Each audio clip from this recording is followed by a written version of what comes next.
Powered by NBC bearings, భారతదేశపు మొట్టమొదటి bearing తయారుదారు.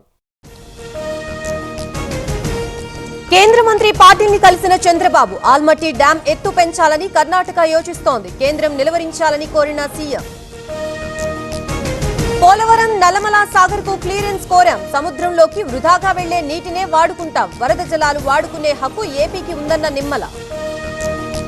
Farm house లో కేసీఆర్ కీలక సమావేశం. కేటీఆర్, హరీష్ రావు, నిరంజన్ రెడ్డి హాజరు. పాలమూరికి నీటి కేటాయింపులపై చర్చ. సీఎంను కేటీఆర్ విమర్శిస్తే ఊరుకోము, దమ్ముంటే నల్గొండ జిల్లాలో పోటీ చేసి గెలవాలి. బీఆర్ఎస్ సర్పంచుల్ని పార్టీలో చేర్చుకోవన్న వీర్ల ఐలయ్య. సొంత ఇంటిని తాకట్టు పెట్టిన హరీష్ రావు. పేద విద్యార్థిని విద్య కోసం బ్యాంకులో తాకట్టు. మమత ఫీజు కోసం 20 లక్షలు లోన్.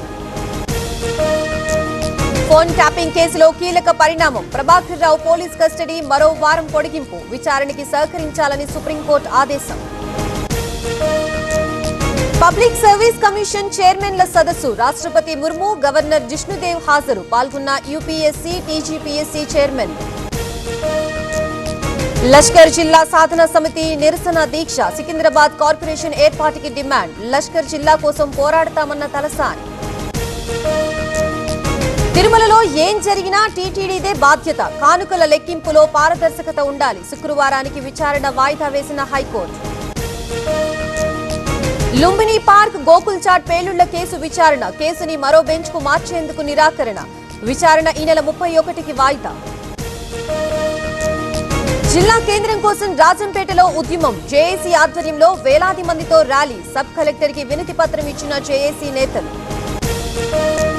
నన్నయ్య యూనివర్సిటీ దగ్గర ఉద్రిక్తత. వీసీ ఆఫీసులోకి వెళ్లేందుకు ఎమ్మెల్యే నేతల యత్నం. పోలీసులు అడ్డుకోవడంతో కార్యకర్తల ఆందోళన. ఖదిరిలో ప్రేమ కోసం మతం మారిన యువకుడు. పాకిస్తాన్ అనుకూల నినాదాలు చేసిన ధనుంజయ్. ఆసిఫ్ అలియాస్ ధనుంజయ్ ని అరెస్ట్ చేసిన పోలీసులు. కాశీ విశ్వనాథుని దర్శించుకున్న బాలకృష్ణ. సనాతన ధర్మం గురించి నేటి తరం తెలుసుకోవాలి. ధర్మాన్ని కాపాడుకోవాల్సిన బాధ్యత అందరిది అన్నారు. ప్రశ్నిస్తే కూటమి నేతలు కేసులు పెడుతున్నారు. అప్రకటిత ఎమర్జెన్సీని కొనసాగిస్తున్నారు. రాజ్యాంగ హక్కుల్ని కాలరాస్తున్నారన్న Gorantla. Maoist urban coordinator arrest. మావోయిస్టులకి షెల్టర్ ఇస్తున్న ప్రభంజన్. షెల్టర్ పేరిట డబ్బులు వసూలు. ముగిసిన పార్లమెంట్ శీతాకాల సమావేశాలు. ఎంపీలందరితో ప్రధాని భేటీ. స్పీకర్తో కలిసి మోదీ ఛాయ్ పే చర్చ. సీఎం పదవిపై డీకేతో ఎలాంటి డీల్ లేదు. 5 ఏళ్ల పాటు నేనే సీఎం. హైకమాండ్ ఫుల్ సపోర్ట్ ఉందన్న సిద్ధరామయ్య. ధంకీ రూట్ కేసులో ఈడీ దాడులు. ట్రావెల్ ఏజెంట్ల నివాసాల్లో సోదాలు. 19 కోట్ల రూపాయల విలువైన సొత్తు స్వాధీనం. పాకిస్తాన్ బెగ్గర్స్ ను డిపోర్ట్ చేసిన సౌదీ అరేబియా. 56,000 మంది పాక్ భిక్షగాళ్లని పంపేసిన సౌదీ. బెగ్గింగ్ గ్యాంగ్స్ కు నడుపుతున్న పాక్ దేశ. పవర్డ్ బై ఎన్బీసీ బేరింగ్స్, భారతదేశపు మొట్టమొదటి బేరింగ్ తయారుదారు.